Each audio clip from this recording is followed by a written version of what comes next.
I am Coop. This is my modified Stryfe with Centurion shell integrated. So I'll go over the internal mods of the paint job, this crazy integration, and show you it firing. Going over the Stryfe internal mods real fast, I took out the Thermistor, electronic and mechanical locks, relubricated everything, and I'm also running on 3 truss wires plus 1 dummy battery. I've done all of these modifications before. The only difference is I've actually relocated the battery pack back here because the Centurion stock is covering where the batteries traditionally go in the Stryfe. I've done these modifications numerous times. I covered them in my tutorial, so I'm not going to harp on them any further. But the most unique modification to this Stryfe is this goofy stock. This is actually a Centurion, that red mega gun. I'm not sure if you're familiar with it because it is rather new. I hate that gun. In my review I kind of bashed it. I don't like mega ammo, so I didn't even want to modify it or even put an air tank into that breaching system. And it's really not worth using for anything but the shell. The shell looks really cool, and in the Stryfe it's very cool looking. I'm a big fan of the shell. But it is a $50 cosmetic modification, so before you hack into it, make sure you know what you're doing.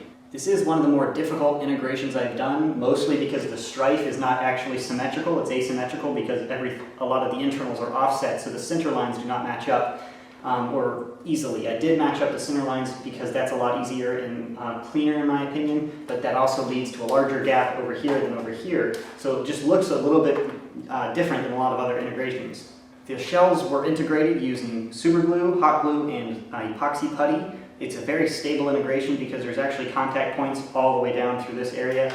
And I've also added a faux barrel. This is a piece of 3/4 inch PVC with a PVC coupler as a flash hider. It actually snaps over the flywheel mouth, so it's actually detachable, but it's still very firm when it's in place. It has no function, but it looks cool. And up here is a homemade PVC sight. It looks kind of like an ACOG from a video game. It doesn't do anything whatsoever. When you look down it, it's just straight pipe. It doesn't magnify. There's not even a glass or red dot in there. It's purely PVC, but it looks pretty neat. Just to sum that up, it's a piece of 1 inch PVC with a 1 inch PVC coupler over here, and then another coupler over here that's cut down at a 45-degree angle, and it's zip tied to an in-strike clamp so it can actually just slide onto the rail and look all tactical. And up in the front here is 1/8 inch polycarbonate, which I've cut to fit the shell, and it's actually adhered to the respective sides so it splits in half when you open up the shell for maintenance or whatever, just to sort of kill a lot of that dead space in that big gaping hole. So that's it for the modifications and the cosmetics. Overall, with the ergonomics and everything, I'm extremely happy with it. I have integrated shells for no reason in the past, and I will continue to do it because it's fun. Integrating, the integration process itself is really fun for me, and I really like the result. I think this looks really cool, sort of battle rifle-ish, sort of, maybe, not really, but very ergonomic and very comfortable and much better than the standard Stryfe.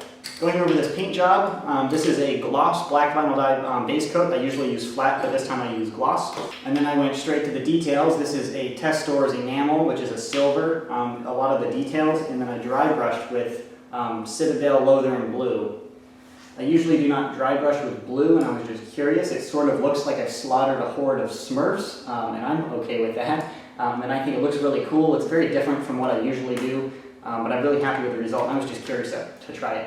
And I finished it off with a clear coat, but this is not a Rust-Oleum matte clear coat that I usually use. This is a Duplicolor wheel clear coat. This is actually a gloss. So cosmetically and ergonomically, I'm really happy with the blaster. It performs really well because it's just a ramped up Stryfe. I've done that a dozen times, and I'm really happy with the Stryfe. This Stryfe is actually my favorite Nerf gun. So overall, I think it looks cool. It's sort of reminiscent of a battle rifle, sort of. I wasn't going for that. I was just trying to modify it for fun, and very happy with the result. Looking down, holding it, it's just a really fun blaster to play with. So of course, I'll show you the blaster firing.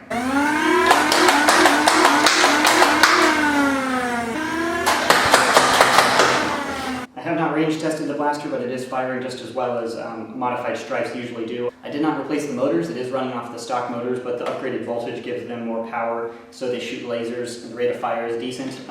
But this is obviously more of a cosmetic modification. If you're going bare bones, just modify a Stryfe, don't paint it, and just use that, and you'll get the same performance. But this looks really cool, and it was a lot of fun to modify. So that's it. That's the modified Stryfe with a Centurion stock. I know a lot of people are probably just cringing, saying, why would you waste $50 for a cosmetic modification? It's not your money, it's mine. I'll do what I want. It was a whole lot of fun, no regrets whatsoever. Yep, so that's it. Thanks for watching.